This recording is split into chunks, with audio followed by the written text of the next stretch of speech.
नमस्कार दोस्तों।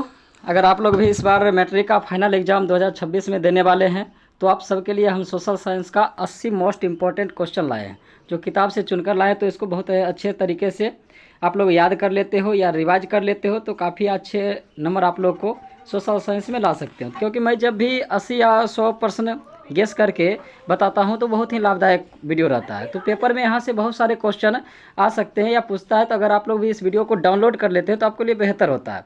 तो ठीक है, पहली बार आप एक बार रिवीजन अच्छे से कर लो और वीडियो पूरा देख लीजिए, तो फिर हो सके तो लास्ट में इस वीडियो को डाउनलोड भी कर लीजिएगा। तो चलिए, पहला नंबर देखिए आप लोग का क्वेश्चन क्या है।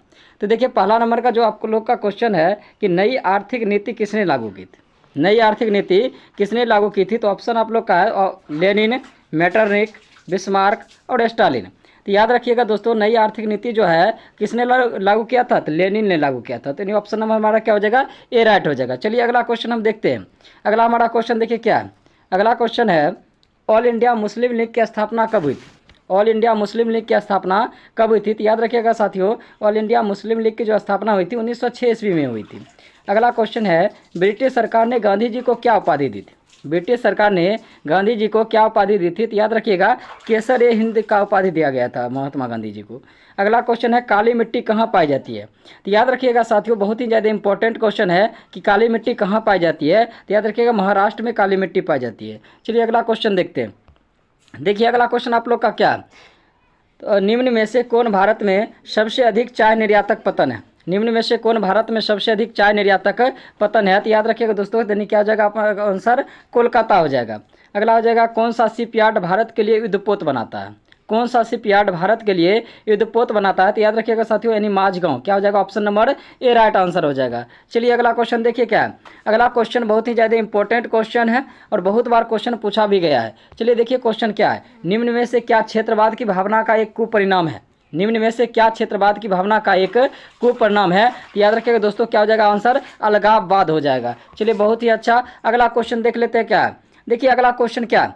अगला क्वेश्चन है आपातकाल की घोषणा कौन करता है? आपातकाल की घोषणा कौन करता है? तो याद रखिएगा साथियों, बहुत ही ज़्यादा इंपॉर्टेंट क्वेश्चन और बहुत बार क्वेश्चन पूछा गया है कि आपातकाल की घोषणा कौन करता है। तो याद रखिएगा राष्ट्रपति जी करते हैं। कौन करते हैं? राष्ट्रपति जी करते हैं। खनन को किस क्षेत्र में शामिल करते हैं? खनन को किस क्षेत्र में शामिल किया जाता है? तो याद रखिएगा दोस्तों, खनन को कृषि क्षेत्र में शामिल किया जाता है। और याद रखिएगा कृषि क्षेत्र को ही क्या कहा जाता है? प्राथमिक क्षेत्र भी कहा जाता है। चलिए अगला क्वेश्चन देखते हैं क्या है।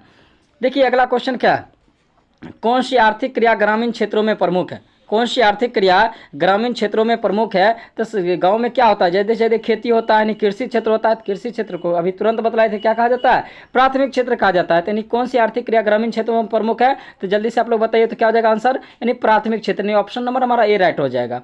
अगला देखिए, बाबूदाई की सरकार कहाँ थी? बाबूदाई की सरकार कहाँ थी? तो याद रखिएगा साथियों, बाबूदाई की जो सरकार थी दक्षिणी वियतनाम में थी। कहाँ थी? दक्षिणी वियतनाम में थी। चलिए अगला क्वेश्चन देख लेते हैं।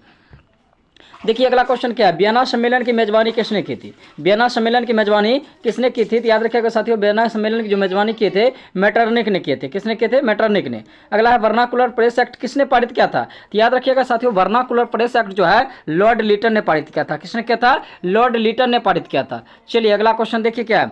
अगला क्वेश्चन है भारत का सबसे छोटा जैव मंडल रिजर्व कौन सा है? भारत का सबसे छोटा जैव मंडल रिजर्व जो है डिब्रू सैखोवा है। कौन सा है? डिब्रू सैखोवा। यानी option number D right answer हो जाएगा। चलिए बहुत ही अच्छा, ऐसे ही आप लोग मेहनत करते रहिए और इस बार जो है 400 प्लस नंबर लाइएगा। चलिए देखिए अगला क्वेश्चन क्या है। ब्रिटेन के सहयोग से कहाँ लोहा इस्पात उद्योग बनाया गया था? यानी ब्रिटेन के सहयोग से कहाँ लोहा इस्पात उद्योग बनाया गया था? ऑप्शन है बोकारो, राउरकेला, सेलम और दुर्गापुर। तो आप लोग जल्दी से इसका आंसर कमेंट कीजिए। तो ब्रिटेन के सहयोग से कहाँ लोहा इस्पात उद्योग बनाया गया था? तो याद रखिएगा साथियों, यानी क्या हो जाएगा आंसर हमारा? दुर्गापुर हो जाएगा। चलिए अगला क्वेश्चन है मेजनी का संबंध किस संगठन से था? मेजनी का संबंध किस संगठन से था? तो याद रखिएगा साथियों, मेजनी का जो संबंध है यानी कार्बोनरी संगठन से था। किससे था? कार्बोनरी संगठन से था। चलिए बहुत ही अच्छा, अगला क्वेश्चन जल्दी से आप लोग इसका आंसर कमेंट कीजिए। तो क्या हो जाएगा, यानी जल्दी से बताइए। तो रूस में जार का अर्थ क्या होता है? तो याद रखिएगा साथियों, रूस में जार का अर्थ जो होता है यानी रूस का राजा, यानी रूस का क्या होता है? सम्राट होता है। यानी रूस में जो राजा होता है उसको क्या कहा जाता है? जार कहा जाता है। यानी क्वेश्चन पूछा था रूस में जार का अर्थ क्या होता है? तो रूस का सम्राट होता है। चलिए अगला क्वेश्चन देखिए, हुआ हुआ आंदोलन किस प्रकृति का था? तो याद रखिएगा साथियों, हुआ हुआ आंदोलन जो है क्रांतिकारी और धार्मिक प्रकृति का था। यानी ऑप्शन नंबर हमारा क्या हो जाएगा? डी राइट हो जाएगा। चलिए एक नंबर, चलिए जल्दी से अगला क्वेश्चन देखिए क्या है। देखिए अगला क्वेश्चन क्या है। अगला क्वेश्चन है, भारत में खिलाफत आंदोलन शुरू हुआ था। तो भारत में खिलाफत आंदोलन कब शुरू हुआ था? तो याद रखिएगा साथियों 1920 ईस्वी में हुआ था। कब हुआ था? 1920 ईस्वी में शुरुआत हुआ था। अगला क्वेश्चन देखिए क्या, 1917 ईस्वी में भारत में पहला जूट मिल किस शहर में स्थापित हुआ था? तो याद रखिएगा साथियों 1917 ईस्वी में जो है भारत में पहला जूट मिल किस शहर में स्थापित किया गया था? तो याद रखिएगा इसका आंसर क्या हो जाएगा, यानी कोलकाता में किया गया था। कहाँ किया गया था? कोलकाता में किया गया। और सबसे पहला कपड़ा सूती मिल का कहाँ? बम्बई में बैठाया गया था। याद रखिएगा, यानी दोनों क्वेश्चन में बहुत ज़्यादा कन्फ्यूजन होता है।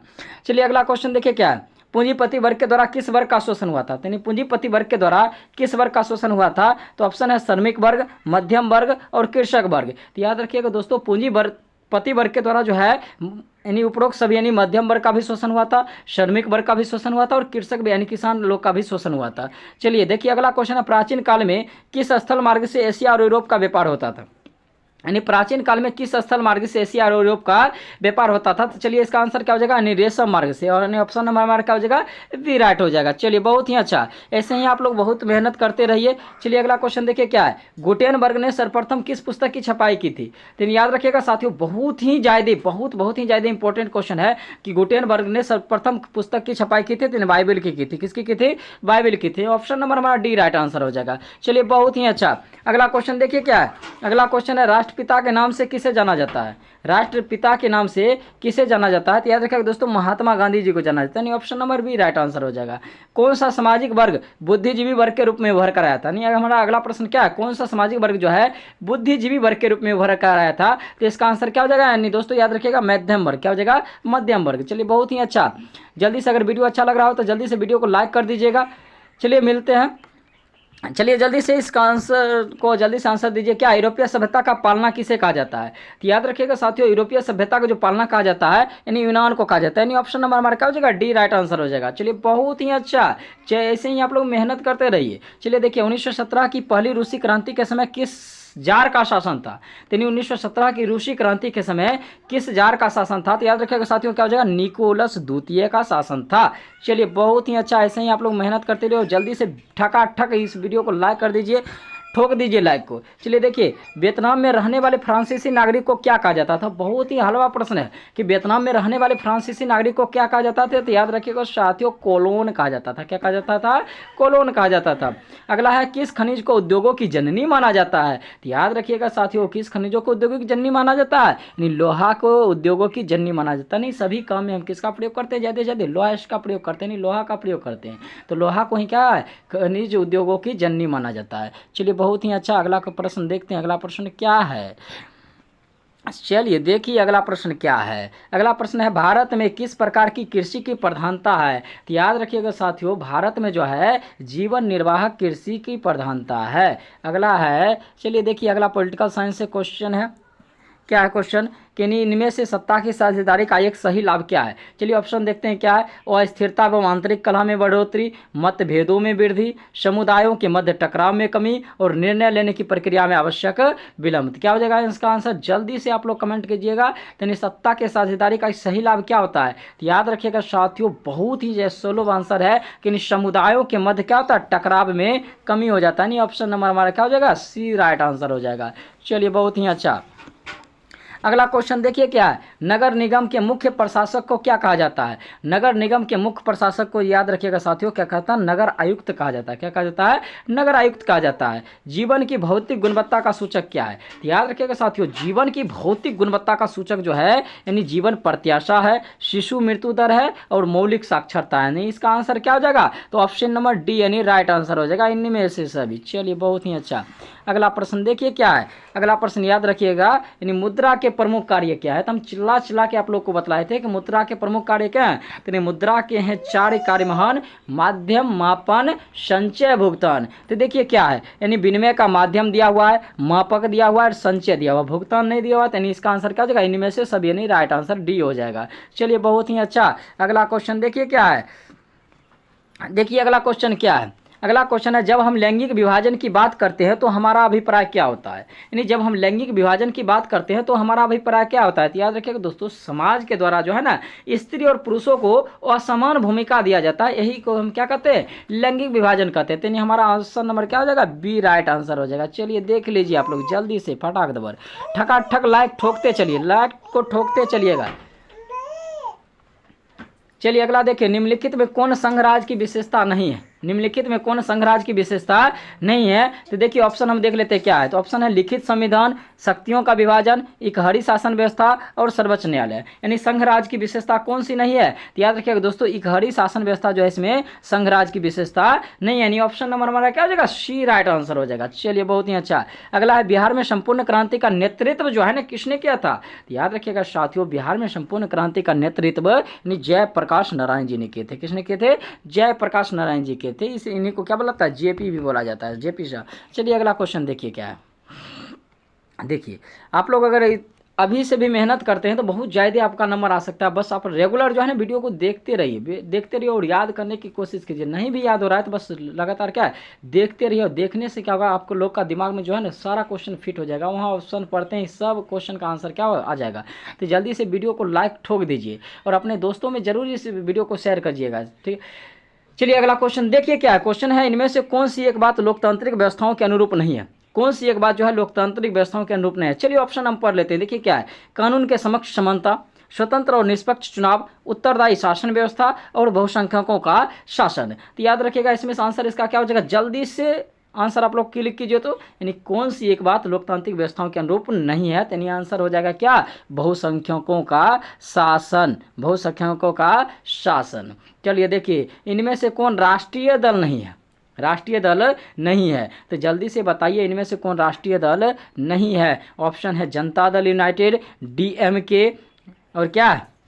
देखिए ऑप्शन क्या था, यानी कि इनमें से कौन राष्ट्रीय दल है? क्वेश्चन है इनमें से कौन राष्ट्रीय दल है? तो ऑप्शन है जनता दल, डीएमके, लोक जनशक्ति पार्टी और भारतीय जनता पार्टी। तो देखिए जनता दल जो है नहीं क्षेत्रीय दल है। क्या है? क्षेत्रीय दल है, नहीं किसी राज्य का दल है। डीएमके भी क्या है? राज्य दल है, नहीं क्षेत्रीय दल है। लोक जनशक्ति पार्टी यानी एलजेपी भी क्या है? क्षेत्रीय दल है। और हमारा एक बच क्या गया, यानी भारतीय जनता पार्टी, ये क्या है? केंद्रीय है। तो यानी क्या हो जाएगा? राष्ट्रीय दल। इसको क्या बोला जाता है? राष्ट्रीय दल बोला जाता है। यानी भारतीय जनता पार्टी क्या है? राष्ट्रीय दल है। चलिए अगला क्वेश्चन देखिए क्या, बहुत ही ज़्यादा इंपॉर्टेंट क्वेश्चन आया है साथियों। इस क्वेश्चन को जो है ना आप लोग बस थोड़ा सा याद रखिएगा। क्या एग्जाम तक याद तो आप रख सकते हैं ना?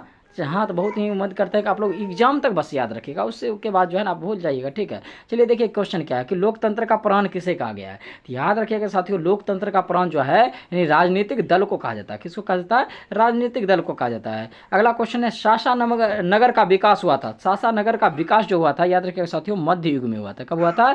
मध्य युग में हुआ था। चलिए बहुत ही अच्छा। अगला क्वेश्चन देखते हैं क्या है। देखिए अगला क्वेश्चन क्या है। अगला क्वेश्चन है, अविभाजित बिहार में निम्नलिखित में कौन एकमात्र नियोजित नगर था? यानी अविभाजित यानी जब बिहार बटा नहीं था तब कौन एकमात्र नियोजित नगर था? तो ऑप्शन है पटना, मुंगेर, जमशेदपुर, गया। यानी हमारे जो जब बिहार जो बटा हुआ नहीं था तो उसमें कौन सा नगर हमारे पास था? तो नहीं याद रखिएगा दोस्तों, झारखंड का क्या था? जमशेदपुर था। जो अभी बट गया क्या हो गया? झारखंड में चला गया। यानी ऑप्शन नंबर हमारा क्या हो जाएगा? सी राइट आंसर हो जाएगा। चलिए बहुत ही अच्छा। देखिए पटना हवाई अड्डा का क्या नाम है? देखो दोस्तों, आप लोग तो पटना तो बहुत बार घूमने गए होंगे। जो नहीं घूमने गए होंगे या हवाई अड्डा नहीं देखे होंगे, चलिए आज नाम तो पता कर सकते हो। तो देखिए पटना हवाई अड्डा का नाम क्या है? जल्दी से आप लोग कमेंट कीजिए। तो याद रखिएगा साथियों, पटना हवाई अड्डा का जो नाम है जयप्रकाश अंतर्राष्ट्रीय हवाई अड्डा है। क्या है? जयप्रकाश अंतर्राष्ट्रीय हवाई। आज आप लोग को मालूम हो गया तो एक बार जरूर जाइएगा घूमने के लिए, बहुत ही अच्छा जगह है। चलिए अगला क्वेश्चन देखिए क्या है। अगला क्वेश्चन क्या है? तो अगला क्वेश्चन है, बिहार में रज्जू मार्ग कहाँ है? बिहार में रज्जू मार्ग कहाँ है? तो याद रखिएगा साथियों, बिहार में जो रज्जू मार्ग है राजगीर में है। कहाँ है? राजगीर में है। अगला है, बिहार में खनिज तेल की संभावना है। बिहार में खनिज तेल की संभावना कहाँ व्यक्त हो रही है?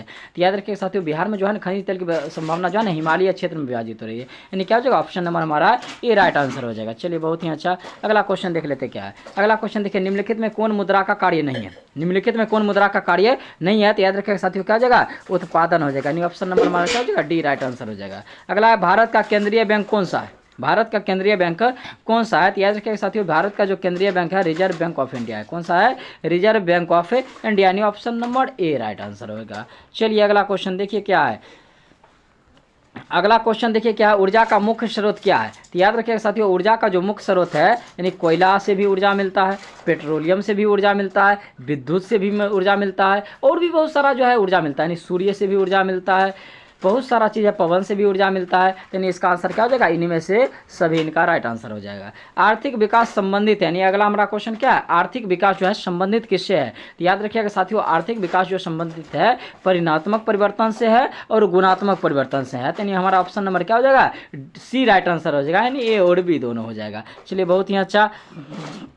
देखिए अगला क्वेश्चन क्या है, अगला है निम्नलिखित में किसे बाढ़ के सबसे अधिक हानि होती है। निम्नलिखित में किसे बाढ़ के सबसे अधिक हानि होती है। फसल को हानि होती है, पशु को हानि होती है, भवन को हानि होती है, या उपरोक्त सभी को हानि होती है। तो याद रखिए साथियों, बाढ़ आने से क्या फसल भी बर्बाद हो जाता है, बहुत सारे पशु पक्षी भी मर जाते हैं, बहुत सारे मकान ढह जाता है। यानी इसका आंसर क्या हो जाएगा, उपरोक्त सभी आंसर हो जाएगा, यानी ऑप्शन नंबर हमारा रखिए हो जाएगा डी राइट आंसर हो जाएगा। अगर आज का वीडियो अच्छा लगा हो तो वीडियो को जल्दी से लाइक कर दीजिएगा और अपने दोस्तों में शेयर कर दीजिएगा, और इस चैनल पर नए हैं तो चैनल को जल्दी से सब्सक्राइब बटन क्लियर करके दबा दीजिए और बेल आइकन को नहीं दबा लीजिएगा, नोटिफिकेशन ऑन कर लीजिएगा, ताकि जब भी मैं ऑब्जेक्टिव क्वेश्चन और जितना भी ऑब्जेक्टिव यानी VVI objective most important question डालेंगे सबसे पहले आप लोग तक पहुँच जाएगा। चलिए जल्दी से इस चैनल को सब्सक्राइब कर लीजिएगा। तो चलिए मिलते हैं नेक्स्ट दिन, तब तक के लिए जय हिंद।